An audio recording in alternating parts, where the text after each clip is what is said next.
You're not lazy, weak, or unmotivated.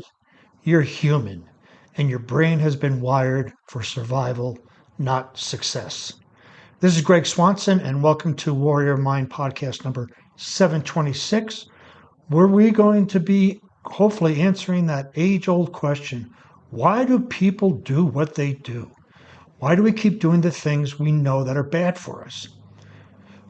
So why do we keep doing those things we know that are bad for us? We've all faced those times. Well, I know I shouldn't have this drink. I know I shouldn't have this donut. I know I shouldn't. All these, I know I shouldn't, but we do. So, again, have you ever caught yourself demolishing a donut right after promising to start eating clean tomorrow? Well, tomorrow, mañana, mañana, mañana, right? We keep having these affirmations, but it's always about tomorrow. But then we end up, maybe we go for a day, 3 days, 30 days, and I'm talking about the majority of us will just self-sabotage and do what we know we're not supposed to be doing. So you're not alone, you're not broken. So in this episode of the Warrior Mind podcast, I'm breaking down the real reasons behind our self-sabotage and how to outsmart it like a warrior. We'll talk about dopamine hijacks, stress triggers, decision fatigue, and why broccoli never stands a chance against cake unless you rewire your internal operating system. If you want clarity, control, and the power to stop doing dumb shit on the autopilot, stay tuned. So let's talk about this dopamine nation. We are all addicted to dopamine, right? This is that immediate gratification or the anticipation of immediate gratification. That's why all of these TikToks, YouTube shorts, all this stuff is so captivating because it basically is addictive, right? That dopamine has a very strong control over us. And this, when we have short attention span, we then keep feeding into that dopamine and that immediate gratification, right? Instant rewards beat long-term gains. So, this is GLP shots, right? Instant fat loss instead of putting in the work and going for it. Instant gratification, microwave, all of these things, right? Instant this, instant that. There's so many things out there that we want these rewards so quick. Steroids for lifting, steroids for athletics, right? We want to get that quick instead of putting in the long-term work and the long-term gains. We have become a lazy-ass nation where we don't want to put in the hard work. We just want the results.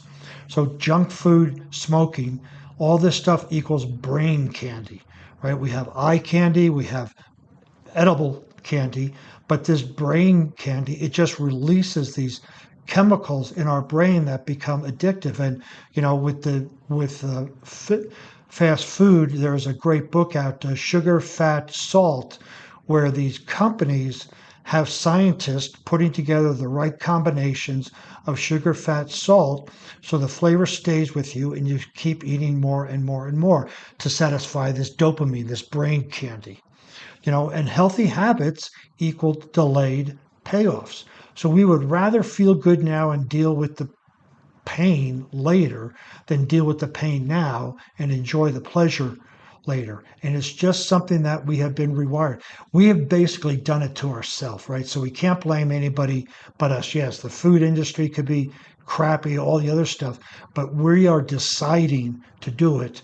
And after today's podcast, you will now be in control. There'll be no more victimhood of, oh, I want instant rewards. Oh, I can't help myself. Well, after today, you can help yourself. And that's part of the 4 C's of mental strength, right? The first one is control, being able to control what you can eat and what you can do. You are absolutely 100% control over that. So we'll look at this pain versus pleasure, the carrot or the stick. We're wired to avoid pain, even if it's growth related. That's why when we're going through these personal transformations, we don't want it. We don't like the pain. We want to get out of the pain. So we go for instant gratification of cigarettes, smoking, alcohol, drugs, sex, pornography, whatever it is, to hide that pain. And this can be, this pain is a good sign that something is happening. Something is causing you to grow. We don't grow when we're comfortable. We grow when there's pain, but most people don't know how to manage the pain or what it means. So once they start to feel it, they'll want to neutralize it and do something pleasurable, right? So cake now versus abs later. Like, oh man, I'm sitting down. I had a tough day. I'm supposed to go to the gym, but you know what? I'm just going to have this piece of cake. I deserve it. I deserve this drink. I deserve this Oreo cookie. I'll do my abs tomorrow, right? And so cake usually wins. Matter of fact, probably 95% of the time, cake wins over going to the gym or doing abs. So we have these habit loops and automation that take effect, right? The brain automates repetitive behavior. So when we do something over and over again, neurons that fire together wire together. So when we have this pathway in our brain of going for the donut, going for the donut, going for the, it's just now it's mindless, right? We just go for the donut without even thinking about it. We go for the drink, we go for the couch, we go for the remote on the TV, whatever it is. Whatever we have done for a while, it now becomes automated. And this is why sometimes it's really hard to change those behaviors because they're so automated. They've taken you, 1, 3, 5, 10 years to embed those bad habits. And yet we want to think we can change it in one day with one affirmation. Well, we're fooling ourselves, right? So we want to look at how do we form a bad habit? And we want to do the same thing for forming a good habit. But we want to keep in mind our brain automates repetitive behaviors. So we continue to go to the gym, go to the gym, go to the gym, go to the gym, go to the gym. Then that's going to dig a pathway in our brain where we will wake up and not even think about it. We're just going to go to the gym. And so breaking a habit requires intention and energy. And I've done a whole podcast on how to replace bad habits with good. But first, we want to have the intention. The intention is, I know what I'm doing is harming me, and I want to do something that's going to be healthy for me. And then it takes the energy, the discipline, because what you're going to be doing with a new habit is creating a new pathway. So that old pathway of the donut is going to be calling your name over here, over here, over here. And the new pathway for the gym is going to be so quiet, you're not going to be able to hear it. But you got to take that energy and start weed whacking your way through that new path so that that becomes the new path and the old path becomes overgrown. And stress and emotional regulation, right? How many of us are stress eaters, stress drinkers, stress something?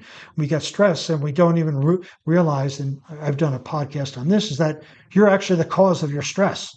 You can't point to stress. You can't put stress in a wheelbarrow. Stress is what we perceive in our mind and what we do, and then we react to it. And so a lot of times when we try to change our unhealthy habit for a healthy habit, and that unhealthy habit is stress related, we will actually unintentionally, unconsciously cause stress so that we fall off the wagon. And so stress equals triggers and coping behavior, right? So we have stress, and maybe it's, we go out and slam down a couple of Big Macs or a couple of 44s or something to that nature, right? We have the stress and it automatically triggers because that's what we have programmed our brain to do. Stress equals this coping behavior. So this is why it's so important to understand that so that we can break that coping behavior.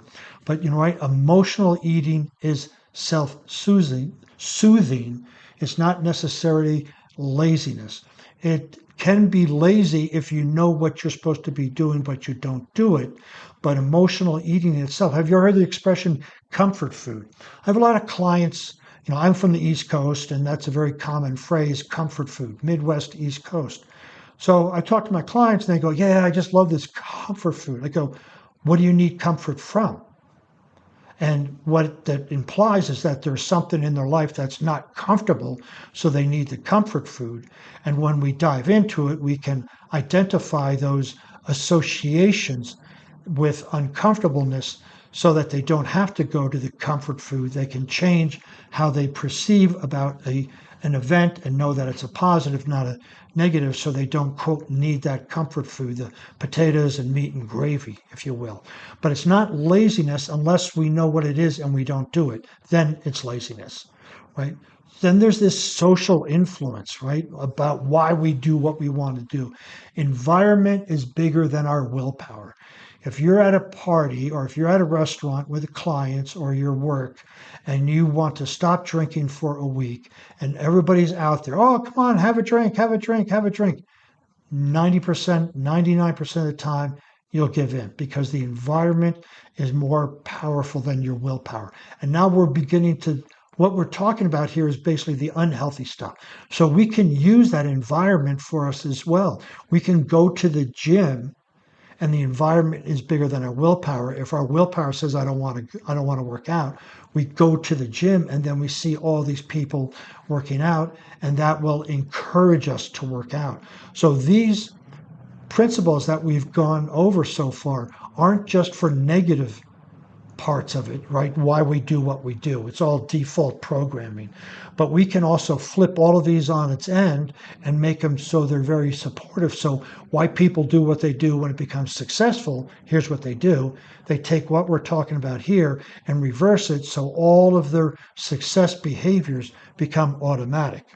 And friends' behavior sets the default setting.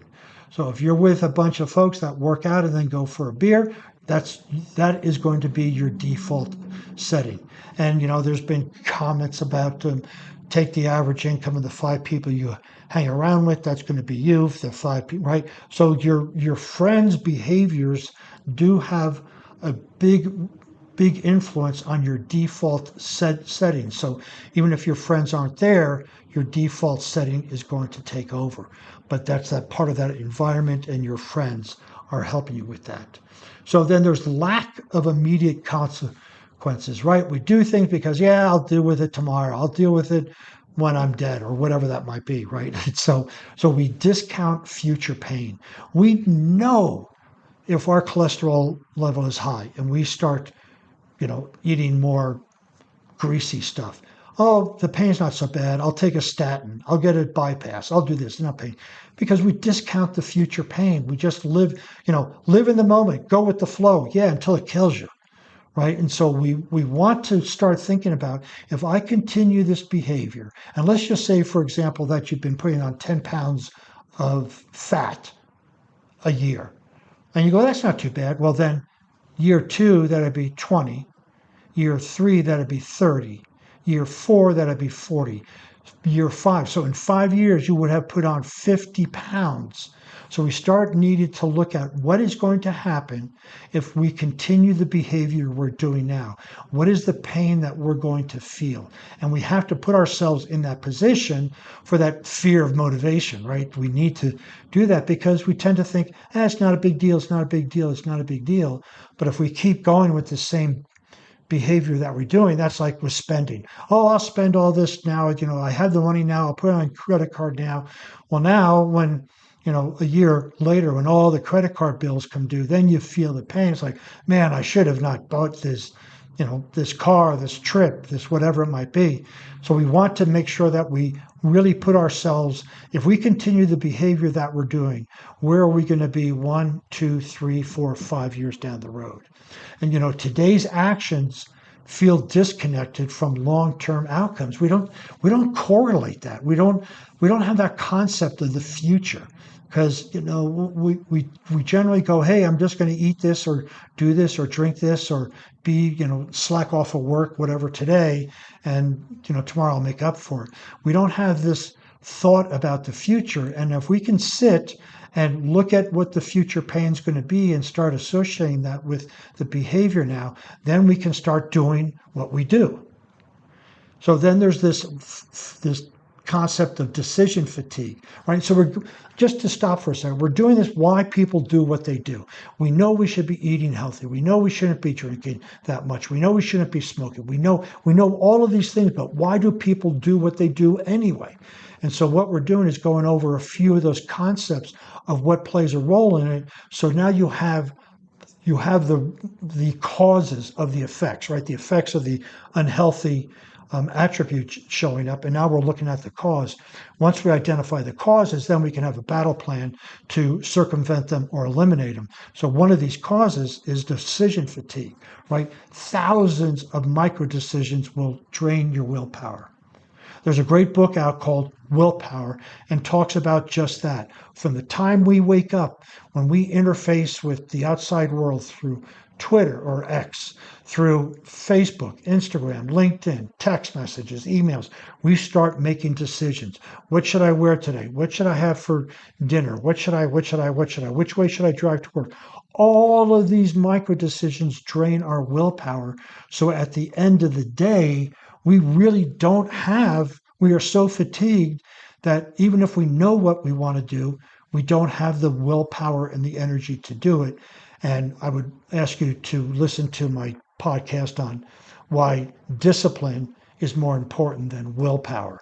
Because we have the discipline, we will fight off the willpower to do that. But this is just generally speaking, we make so many micro decisions first thing in the morning that by the end of the day, when we're supposed to be eating healthy, going to the gym, going for walks, we're so decision fatigued that we don't do any of it. And we look for that quick dopamine hit or sugar rush, right? And mental fatigue leads to autopilot of indulgence. How many times have you come home or walked in from your home office going, man, what a rough day. I am so fatigued. Let me just have, one chip, and a bag of chips later and 6 beers later, you're wondering, man, why do I go through this every time? Well, it's because that fatigue, and we need to be able to manage the day so our decisions come later so we have the energy to do the things we know we're supposed to do. So here's some final thoughts, right? Now you understand why you do what they do, why you do what you do when it comes to these unhealthy behaviors. And again, what we can do is flip all of this on its end and implement all these for your healthy behaviors. So it's not about laziness, not at first. It's about misaligned systems. When you align your identity, emotions, habits, and environment with your goals, change becomes not only possible, but inevitable. It's going to happen. So step into your warrior mindset today, right? Just book your breakthrough session with me today and reclaim your potential. If you want to see the show notes on this podcast, you can visit warriormindcoach.com for more useful information and seeing the show notes. While you're there, you will find more podcasts, more blog posts, and how to book that introductory session. Since you'll be on the internet, please follow me on LinkedIn, Facebook, Instagram, and Pinterest, all under Warrior Mind Coach.